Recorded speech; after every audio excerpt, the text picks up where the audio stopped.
If you're wondering how tiny is tiny to be considered a country, then let me tell you that it's not 21 kilometers or even 2. The smallest micronation that is still standing, like literally, is the Principality of Sealand. Located in the North Sea, 10 kilometers or 6 miles off the coast of Suffolk, England, it has an area measurement of about 4,000 square meters. Just a bit smaller than a football field, but big enough to house its own monarchy. And of course you're wondering how the hell this happened. So let me take you a little bit back into the past. Let's start you off with World War II, when Hitler was bombing London and other cities across Britain during the Blitz, or the Lightning War. Great Britain's counterattack was to deploy 4 Monsell naval sea forts at the Thames estuary to attack German aircraft carrying bombs. When the war was over, one of the sea forts, called the Ruff's Tower, was abandoned by the Royal Navy in 1956. The Ruff's Tower was initially used to monitor and report German mine laying in the waters of England, and it was home to 150 to 300 personnel, radar equipment, 2 6-inch guns, and 2 40mm anti-aircraft autocannons during the war. After being abandoned, this artificial island on the high seas hosted a lot of history. Pirate radio landing pad, a controversial Declaration of Independence, coup, and even a mini war. Still standing even after having weathered a war, hosting a lot of purposes, and now being a lone standing country in what appears to be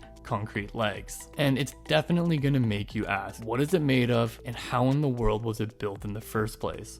Technically, it's built on a huge sunken ship. So the ship was first constructed on dry docks, towed to sea, and deliberately flooded the base to sink the rest of it in its final position. This superstructure was built in 1942 of 2 hollow concrete towers with a deck. Just if you're curious about what's in the towers, the hollow towers were divided into 7 floors, each serving as sleeping and dining accommodations during the war. So now that we've got that question sorted for you, let's move on to a more important one. How did this tower actually become the Principality of Sealand? So when the war was over, Ruff's Tower became useless to the Navy during wartime, so it was unoccupied for a few years, until a group of pirate radio broadcasters occupied the tower. Roy Bates, World War II veteran, raconteur, and pirate radio broadcaster, shooed the settlers and became a squatter himself. Before this, he was actually caught and fined for operating a low power station called Radio Essex from a different sea barge, and so he went on to find a better station, which just happened to be the Ruff's Tower. Even if he could not continue doing what he set out to do, to house a pirate radio at Ruff's Tower, he did maintain control over the structure. And no matter how much I try not to be totally ridiculous, in 1967 he declared it as an independent sovereign state, naming Ruff's Tower the Principality of Sealand. Upon declaration, he instantly became Prince Roy and his wife, Princess Joan, of the newly formed principality. Now listen, a lot of surrounding countries do not recognize this fact, obviously, but recognized or not, this artificial tower out in the open sea is technically a country. You might wonder where he got the guts to make this wild fantasy a reality. Well, it's actually from an attorney he consulted with, who said there's a loophole in the tower's location as it is outside England's legally controlled area. It is approximately 7 nautical miles, 13 kilometers from the coast of Suffolk, outside the 6-kilometer claim of the United Kingdom, and therefore in international waters. And nobody could ever do anything about his taking over Ruff's Tower, even the British courts. So in today's world, you might wonder how the Principality of Sealand looks like from the inside. How does it operate? Where do they get their supplies? What is the source of their electricity? How many people live on Sealand? Who are the royalties and successors of the throne?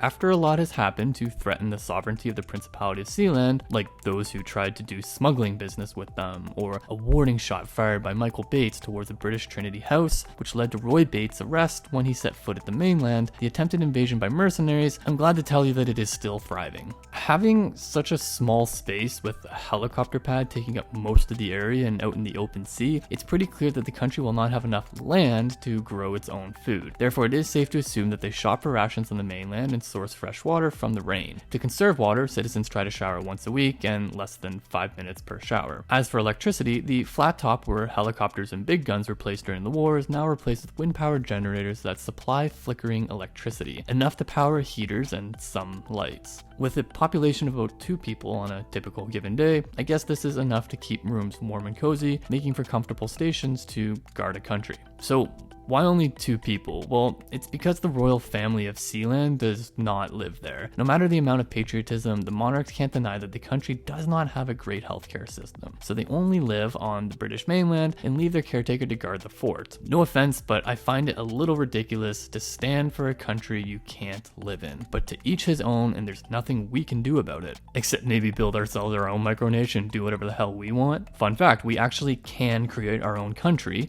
but customary international law does specify the minimum standards for statehood: a defined territory, a permanent population, and a government that is capable with forging relations with other countries. After ensuring that all elements of a country are met, you may now declare independence. Your government will now benefit from territorial integrity and specific guarantees of sovereignty. Your micronation will now be protected under the UN Charter, which prohibits using force from other, more prominent countries towards yours. And the next thing, believe it or not, is marketing. You must seek validation and acknowledge your existence. International recognition should be sought, which, by the way, still hasn't been granted to the Principality of Sealand. And your last card to be validated by others is to join the UN, as this is the form of approval that all nations seek. It's like having a certified stamp proving that yours is actually a recognized country. So, all of my future princes and princesses, good luck with your future endeavors. Oh, and by the way, you might think that building your own country is such a hassle, so you might just want to become a noble ASAP. For your info, the Principality of Sealand issues noble titles for a fee. Become an instant baron or baroness,